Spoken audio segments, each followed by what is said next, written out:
ಇಲ್ಲಿ ಬನ್ನಿ. ಇಲ್ಲಿ ನಾನು ಒಂದು ಕ್ವಶನ್ ಕೇಳ್ತೀನಿ, ನಿಮ್ಗೆಲ್ಲ 100 ಕೋಟಿ ಅಚೀವ್ ಮಾಡೋಕ್ಕಾಗತ್ತಾ? ಇವಾಗ ನಾನು ಕೇಳಿರೋ ಕ್ವಶನ್ ಹೆಂಗಿತ್ತು ಅಂದ್ರೆ 100 ಫ್ಲೋರ್ ಇರೋ ಬಿಲ್ಡಿಂಗ್ ನ ಸ್ಟೆಪ್ಸು ಇಲ್ಲ ಲಿಫ್ಟು ಇಲ್ಲ ಹತ್ತು ಅಂದಂಗಾಯ್ತು.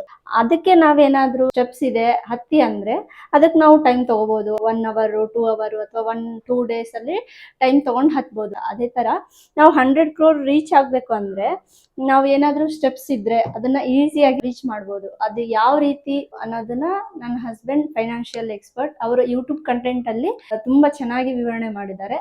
ನಾನು ಕೊನೆವರೆಗೂ ನೋಡಿ, ಸಬ್ಸ್ಕ್ರೈಬ್ ಮಾಡಿ, ಫಾಲೋ ಮಾಡಿ, ಲೈಕ್ ಮಾಡಿ, ಹಾಗೂ ನಿಮ್ಮ ಫ್ಯಾಮಿಲಿ ಫ್ರೆಂಡ್ಸ್ ಶೇರ್ ಮಾಡಿ. Thank you.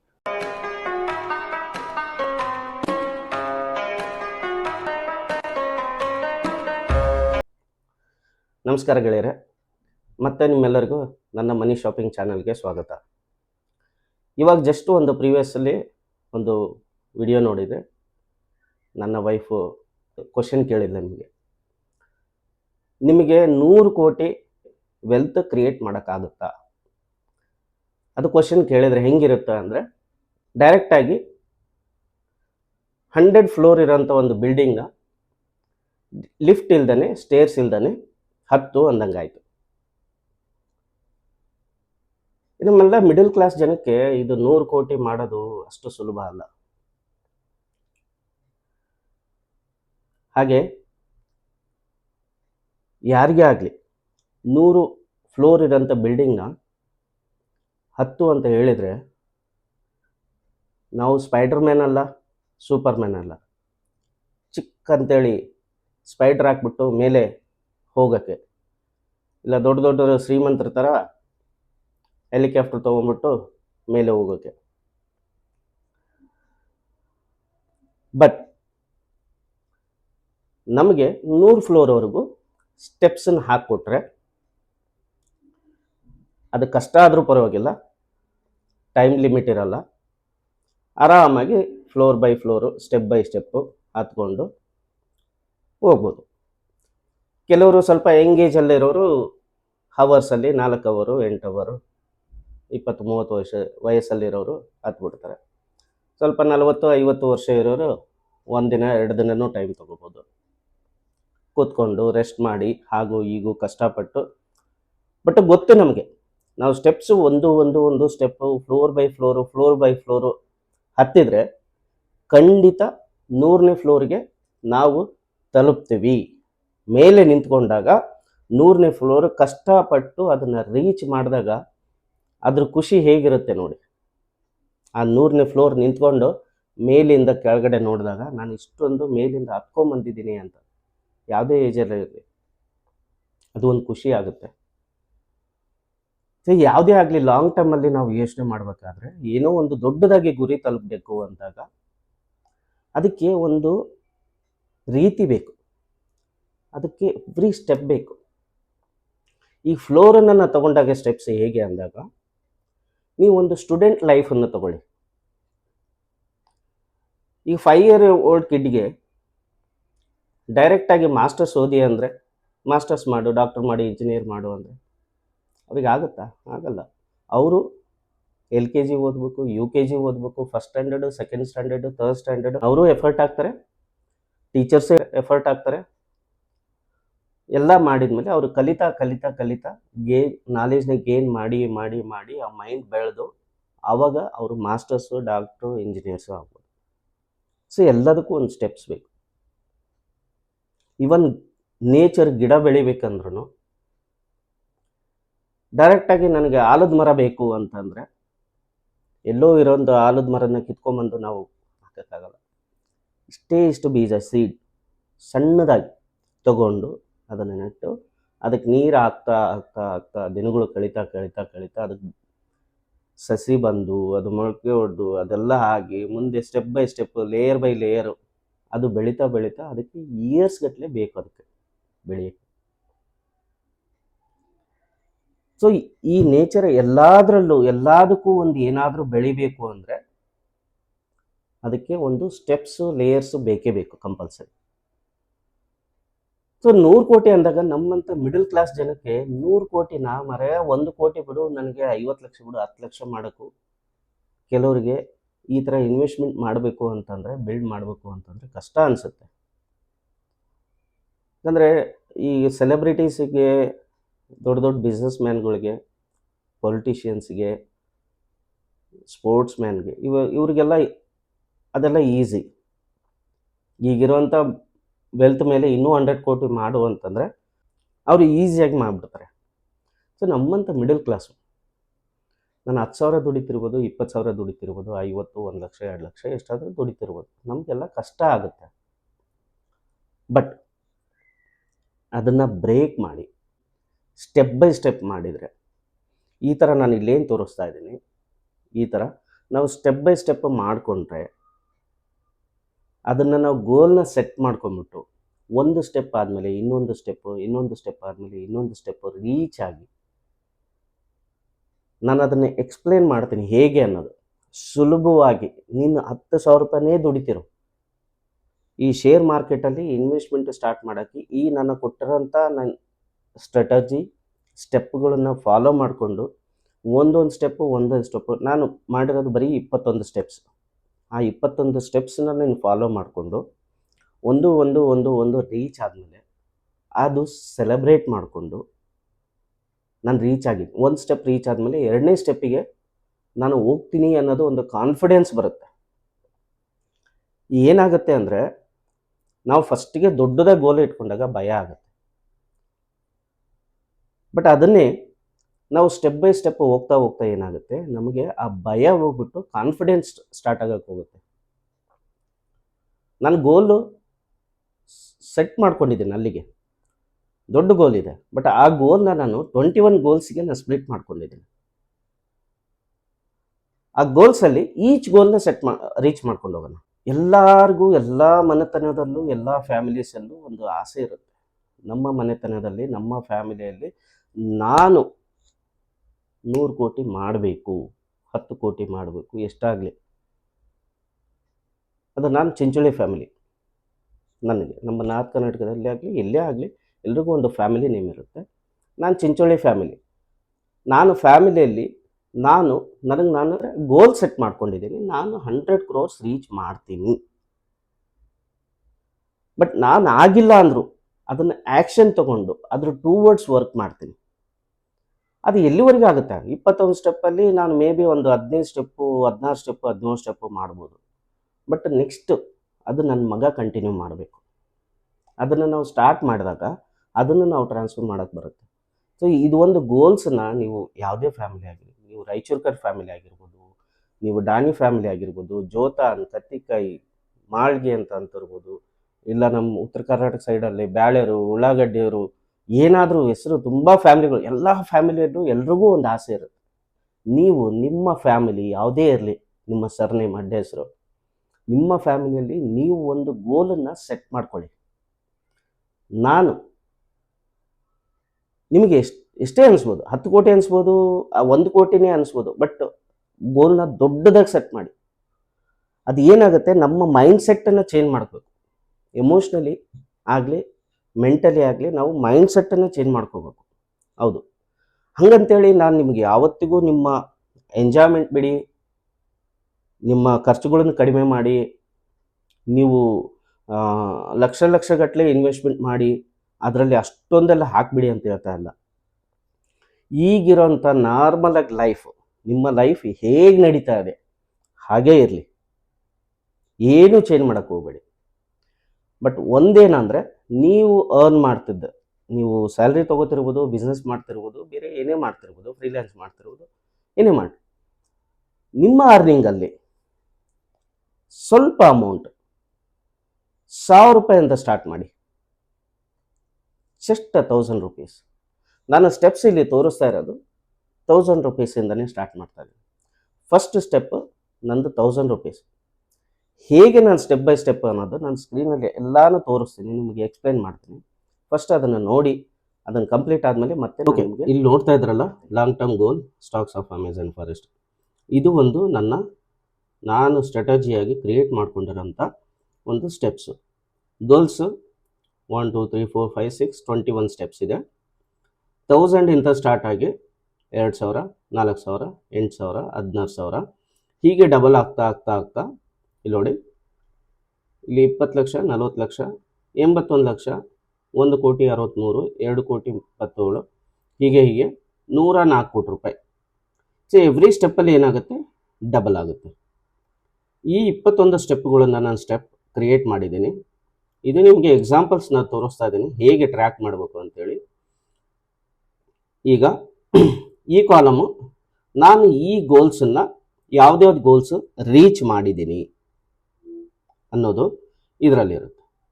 ಹಾಗೆ ಇಲ್ಲಿ ಏನಂದರೆ ನಾನು ಸ್ಟಾರ್ಟ್ ಡೇಟು ಇಲ್ಲಿ ಕೊಡ್ತೀನಿ, ಯಾವತ್ತು ನಾನು ಸ್ಟಾರ್ಟ್ ಮಾಡಿರೋದು, ಎಂಡ್ ಡೇಟು ಯಾವಾಗಿದು ಕಂಪ್ಲೀಟ್ ಆಗಿದೆ, ಆಮೇಲೆ ಎಷ್ಟು ದಿನ ಅದು ತೊಗೊಂಡಿದೆ ಡ್ಯೂರೇಷನ್, ಇದೆಲ್ಲ ಕ್ಯಾಲ್ಕುಲೇಟ್ ಆಗುತ್ತೆ. ಡ್ಯೂರೇಷನು 1 ದಿವಸನ, 12 ದಿವಸ, 31 ದಿವಸ. ಸೊ ಇಲ್ಲಿ ನಾನು ಈ 3-4 ಒಂದು 5 ರೋಸ್ ನಾನು ಅಪ್ಡೇಟ್ ಮಾಡಿದ್ದೀನಿ ಇಲ್ಲಿ ಎಕ್ಸಾಂಪಲ್ ತೋರ್ಸೋಕ್ಕೆ. ಹೇಗೆ ಅಂದರೆ ಈಗ ನಾನು ಏನು ಮಾಡ್ತಾ ಇದ್ದೀನಿ, ಹೇಗೆ ಅಂದರೆ ಈ ಸ್ಟಾರ್ಟ್ ಡೇಟ್ ನಾನು ಫಸ್ಟ್ ಅಕ್ಟೋಬರ್ 2025 ಸ್ಟಾರ್ಟ್ ಮಾಡಿದ್ದೀನಿ ಅಂದ್ಕೊಂಡ್ರೆ ಅವತ್ತು ನಾನು 1,000 ರೂಪಾಯಿನೇ ಇನ್ವೆಸ್ಟ್ಮೆಂಟ್ ಮಾಡಿಬಿಡ್ತೀನಿ ಡೈರೆಕ್ಟಾಗಿ. ಸೊ ಅವಾಗ ಏನಾಗುತ್ತೆ, ನನ್ನ ಸ್ಟಾರ್ಟ್ ಡೇಟು ಅವತ್ತೇ ಇರುತ್ತೆ, ಎಂಡ್ ಡೇಟ್ ಅವತ್ತೇ ಇರುತ್ತೆ, ನಾನು 1,000 ರೂಪಾಯಿ ರೀಚ್ ಮಾಡಿಬಿಟ್ಟೆ. ಸೊ ನೆಕ್ಸ್ಟ್ ಸ್ಟೆಪ್ ಬಂದಾಗ ಇಲ್ಲಿ ಏನು ಮಾಡಬೇಕು, ನೀವು ಅಪ್ಡೇಟ್ ಮಾಡ್ಕೊಳ್ಳಿ. ಇದೆಲ್ಲ ಸೆಲ್ಸ್ ನಾನು ಜಸ್ಟ್ ಟುಡೇಸ್ ಡೇಟ್ ಹಾಕಿದ್ದೀನಿ, ಅಂದರೆ ನೀವು ಓಪನ್ ಮಾಡಿದ್ರೆ ಅವತ್ತಿನ ದಿವಸ ಏನು ಓಪನ್ ಮಾಡ್ತಾರೆ ಎಕ್ಸೆಲ್ ಶೀಟ್ ಅದ್ರದ್ದು ಡೇಟ್ ತೋರಿಸುತ್ತೆ. ಇಲ್ಲಿ ನೀವು ಅಪ್ಡೇಟ್ ಮಾಡ್ಕೋಬೇಕು. ಸೊ ಮತ್ತೆ ಎಂಡ್ ಡೇಟ್ ಇಲ್ಲ ಆದಮೇಲೆ ಮತ್ತೆ ಸ್ಟಾರ್ಟ್ ಡೇಟು ಯಾವತ್ತು ಎಂಡ್ ಆಗಿರುತ್ತೆ ನೆಕ್ಸ್ಟ್ ಸ್ಟೆಪ್ಪಿಂದು ಅವತ್ತೇ ಸ್ಟಾರ್ಟ್ ಆಗುತ್ತೆ ಅಂತ ಅಂದ್ಕೊಳ್ಳೋಣ. ಸೊ ನೆಕ್ಸ್ಟ್ 1,000 ರೂಪೀಸ್ ಏನು ಆಯಿತು, ಒಂದು 10-12 ದಿವಸ ಬಿಟ್ಟ ಮೇಲೆ ಇನ್ನೂ ಒಂದು 1,000 ರೂಪಾಯಿ, ಅಥವಾ ನಾನು 1,000 ರೂಪಾಯಿ ಇನ್ವೆಸ್ಟ್ಮೆಂಟ್ ಮಾಡಿದ್ದೀನಿ ಶೇರ್ ಮಾರ್ಕೆಟಲ್ಲಿ, ಒಂದು 200 ರೂಪೀಸ್ ಗೇನ್ ಆಗಿದೆ ಅಂದ್ಕೊಳ್ಳಿ, ಪಾಸಿಟಿವ್ ಅಲ್ಲಿತ್ತು, 1,200 ರೂಪಾಯಿ ಇತ್ತು. ಆವಾಗ ಏನು ಮಾಡಿದ್ದೀನಿ, ನಾನು ಇನ್ನೂ 800 ರೂಪಾಯಿನ ಇನ್ನೂ ಒಂದು ಶೇರ್ಸಲ್ಲೇ ಹಾಕಿದ್ದೀನಿ, 2,000 ರೂಪಾಯಿನ ರೀಚ್ ಮಾಡಿದ್ದೀನಿ. ಸೊ ಅವಾಗ 13ನೇ ತಾರೀಕು ನಾನು ಇನ್ವೆಸ್ಟ್ಮೆಂಟ್ ಮಾಡಿದಾಗ ಅಲ್ಲಿಗೆ ಎಂಡ್ ಆಗುತ್ತೆ, ಈ ಗೋಲ್ನ ರೀಚ್ ಆಯಿತು. ಮತ್ತೆ ನೆಕ್ಸ್ಟ್ ಗೋಲು ಈ 13ಕ್ಕೆ ಇಲ್ಲಿ ಅಪ್ಡೇಟ್ ಮಾಡ್ಕೊಳ್ಳಿ, ಸ್ಟಾರ್ಟ್ ಡೇಟ್ಗೆ 13ಕ್ಕೆ ಮತ್ತೆ ಸ್ಟಾರ್ಟ್ ಮಾಡಿದೆ. ಸೊ ಒಂದು ತಿಂಗಳು ತೊಗೊಂತು ನೆಕ್ಸ್ಟ್ ಗೋಲಿಗೆ 4,000 ರೀಚ್ ಮಾಡೋಕ್ಕೆ. 13/11ಕ್ಕೆ, ಇದು ಅಕ್ಟೋಬರಲ್ಲಿದ್ದು ನವಂಬರ್ಗೆ ರೀಚ್ ಆಯ್ತು ಅಂದ್ಕೊಳ್ಳೋಣ. ಸೊ ಮತ್ತೆ ಅದು ಏನಾದರೂ 3,000 ಆಗಿ 2,000 ಇರೋದು 1,000 ಗೇನ್ ಆಗಿ 3,000 ಬಂದಿದೆ. ಆಮೇಲೆ ಇನ್ನೂ 1,000 ರೂಪಾಯಿ ನಾನು ಇನ್ವೆಸ್ಟ್ಮೆಂಟ್ ಮಾಡಿ 4,000 ಮಾಡಿದ್ದೀನಿ. ಸೊ ಅಲ್ಲಿಗೆ ರೀಚ್ ಆಯಿತು, ಈ ಗೋಲ್ ರೀಚ್ ಆಯಿತು. ಸೊ ನೆಕ್ಸ್ಟು ಈ ಗೋಲ್ ಏನು ಅನ್ಕೊಳ್ಳೋಣ, ಇದರಲ್ಲಿ 4,500 ಸ್ಟಾರ್ಟ್ ಆಗಿದೆ. 4,000 ನಾನು ಇನ್ವೆಸ್ಟ್ಮೆಂಟ್ ಮಾಡಿದ್ದು, ಅದರಲ್ಲಿ 500 ರೂಪಾಯಿ ಗೇನ್ ಇದೆ, ಪಾಸಿಟಿವಲ್ಲಿದೆ. ಸೊ 4,500 ನಡೀತಾ ಇದೆ. ಸೊ 13ನೇ ತಾರೀಕು ಇವಾಗಲೇ 2 ದಿವಸ ಆಗಿದೆ, ಓಡ್ತಾ ಇದೆ, ವೇಟ್ ಮಾಡ್ತಾ ಇದ್ದೀನಿ. ಮತ್ತೆ ನೆಕ್ಸ್ಟ್ ಯಾವಾಗ ಇನ್ವೆಸ್ಟ್ಮೆಂಟ್ ಆಗುತ್ತೆ ಅವಾಗ ಮಾಡಿಕೊಂಡು 1 ವಾರಕ್ಕೆ ಒಂದ್ಸರಿ, 2 ವಾರಕ್ಕೆ ಒಂದ್ಸರಿ, 3 ವಾರಕ್ಕೆ ಒಂದ್ಸರಿ, ನಿಮಗೆ ಯಾವಾಗ ಇನ್ವೆಸ್ಟ್ಮೆಂಟ್ ಮಾಡೋಕ್ಕಾಗುತ್ತೆ ಅವಾಗ ಇನ್ವೆಸ್ಟ್ಮೆಂಟ್ ಮಾಡ್ಬೋದು. ಸೊ ಈ ಥರ ನಾವು ಗೋಲ್ ಏನಕ್ಕೆ ಸೆಟ್ ಮಾಡಬೇಕು, ಯಾಕೆ ನಾವು ಸೆಟ್ ಮಾಡ್ಕೋಬೇಕು ಅಂದ್ಕೊಂಡ್ರೆ, ನೀವು 104 ಕೋಟಿ ರೂಪಾಯಿ ನಾನು ರೀಚ್ ಆಗಬೇಕು ಅಂದರೆ ತುಂಬ ಕಷ್ಟ. ಇದು ಒಂಥರ ಫ್ಲೋರ್ಸ್ ಇದ್ದಂಗೆ, ನಾನು ಸ್ಟೆಪ್ ಬೈ ಸ್ಟೆಪ್ ಹೋಗ್ಬೇಕು. ಫಸ್ಟಿಗೆಲ್ಲ ಈಸಿಯಾಗಿರುತ್ತೆ. ನೀವು 32,000, 64,000, 1 ಲಕ್ಷ ರೀಚ್ ಮಾಡಿದ್ರಿ ಅನ್ಕೋ, 8 ಸ್ಟೆಪ್ ನೀವು ಗೋಲ್ನ ರೀಚ್ ಮಾಡಿದ್ದೀರಾ, 1 ವರ್ಷ 2 ವರ್ಷ ಟೈಮ್ ತೊಗೊಂಡಿದ್ದೀರಾ ಅಂದ್ಕೊಳ್ಳಿ.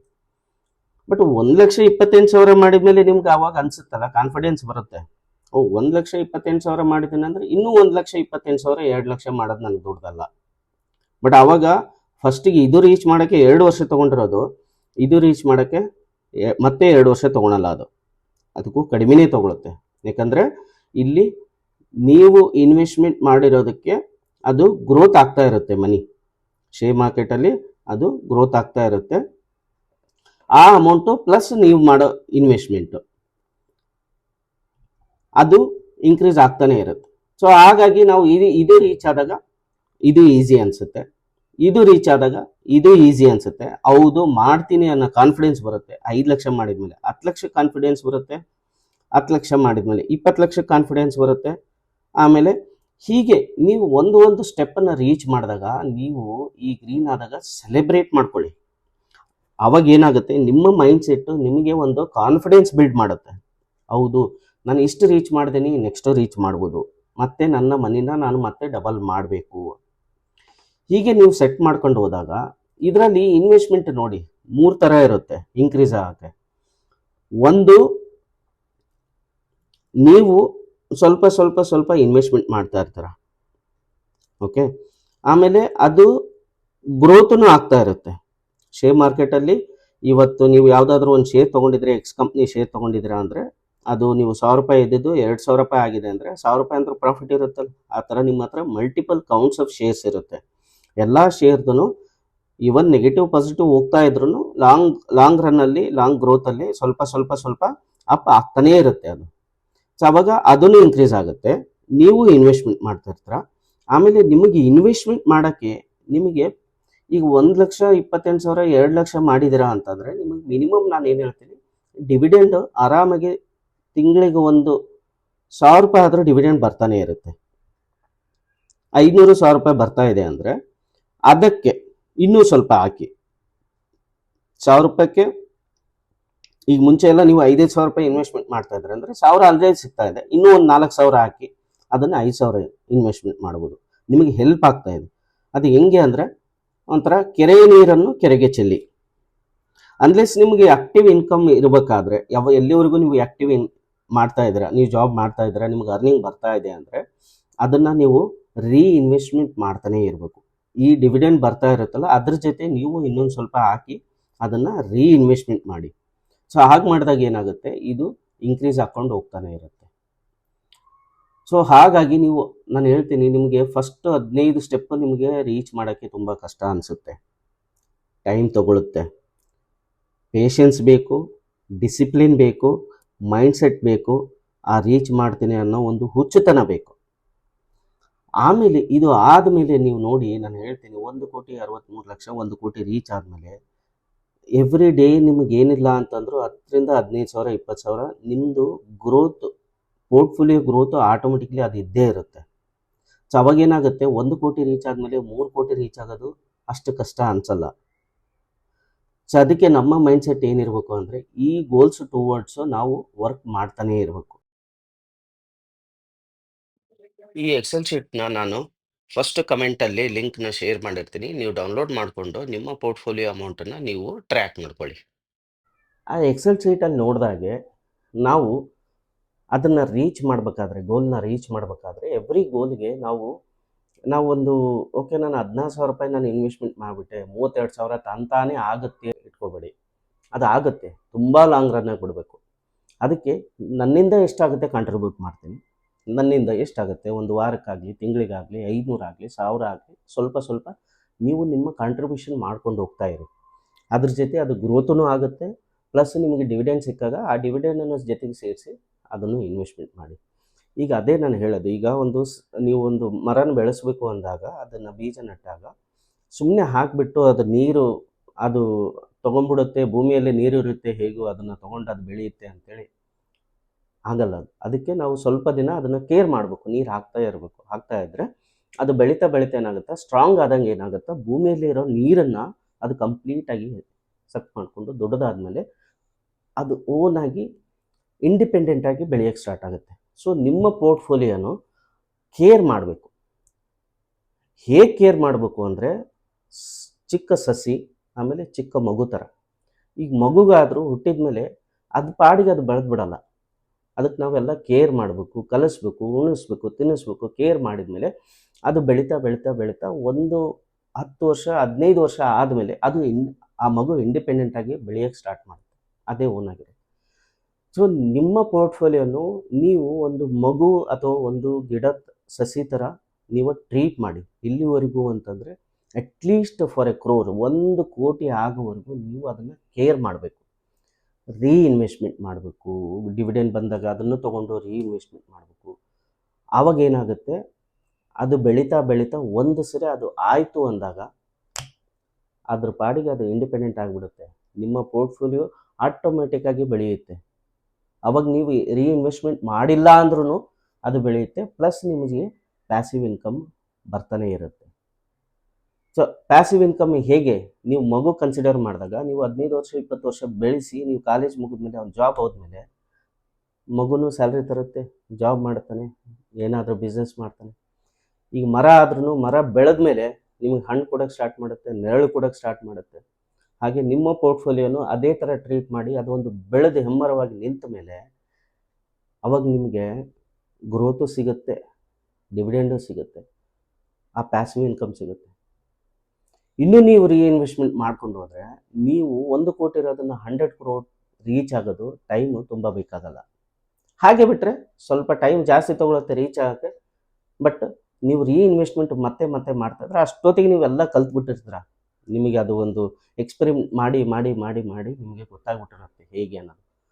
ಅವಾಗ ಏನು ಮಾಡ್ತೀರಾ, ನೀವೇ ಯಾರು ಬೇಡ ಅಂದರೂ ಪರವಾಗಿಲ್ಲ, ನೀವೇ ರೀಇನ್ವೆಸ್ಟ್ಮೆಂಟ್ ಮಾಡ್ಕೊಂಡು ಹೋಗ್ತೀರಾ. ನಾನು ಬೇರೆ ಕಂಟೆಂಟ್ ಹೇಳಿದಾಗೆಲ್ಲ ಹೇಗೆ ನಾವು ಕಂಪ್ನಿ ಮೇಲೆ ಚೂಸ್ ಮಾಡಬೇಕು, ಇನ್ವೆಸ್ಟ್ಮೆಂಟ್ ಮಾಡಬೇಕು ಅನ್ನೋದನ್ನು ನಾನು ಹಲವಾರು ಸರಿ ಹೇಳಿದ್ದೀನಿ. ನನ್ನ ಪ್ರೀವಿಯಸ್ ವೀಡಿಯೋಸು ನೋಡಿ, ಈಗೂ ತೋರಿಸ್ತೀನಿ. ನಾನು ಯಾವುದೇ ಕಂಪ್ನಿ ಚೂಸ್ ಮಾಡಿ, ನಾನು ಹೇಳೋದು ಅದನ್ನೇ, ಯಾವುದೇ ಕಂಪ್ನಿ ಚೂಸ್ ಮಾಡಿ ಒಂದೊಂದೇ ಶೇರ್ ತೊಗೊಳ್ಳಿ.